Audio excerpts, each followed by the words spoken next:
नमस्कार भावांनो. तर आपण कधी ब्लॉग बनवला नव्हता, तर आज ब्लॉग बनवून बघू म्हटलं. तर आज आपला सोमवारचा सुट्टीचा दिवस होता. आज आपलं हॉटेल बंद होतं. आज आपण निवांत होतो. तर त्याबद्दल म्हणलं पुढे पण ब्लॉग बनवत राहणार आहे. तर मला नक्की सपोर्ट करा. चला आता म्हणलं की आंघोळ बिंघोळ करू. सकाळी उठलो होतो, तर आपल्या बंडीला धुवून घेऊ. तर बंडीला लावलं मस्त रोडवरती. मग आता बाबासाहेबांची सही धुऊ पहिली म्हटलं, तर आपल्या जीवनाचं सोनं करणारी सही आहे. तर तिला धुतलं. तर डोगू शेट पण राग भरला तिची गाडी नाही धुतल्याबद्दल. तो पण याडेवानी करू लागला. तर घरात आलो गाडी धुवून.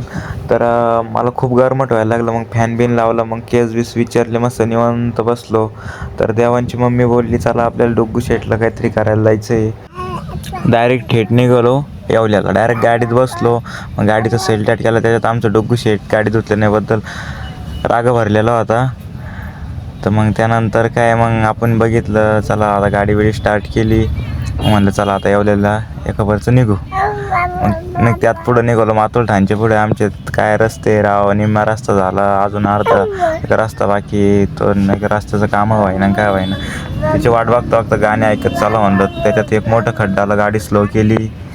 मग नाही त्यात हायवे लागला. असं जीवाला सुकून वंडीला तितकं भारी वाटलं. असं मस्त रेस झाली.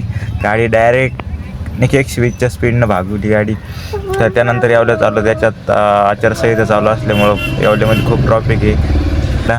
तर आमचं डोकू शिडीत काय येडेवानी करायला लागला. गाडीच चालवायची पप्पा, गाडीच चालवायची म्हणून. तर आलो डायरेक्ट येवल्यामध्ये सोनाराच्या दुकानामध्ये. तर भाऊला बघितलं जी काय वस्तू घ्यायची होती ती.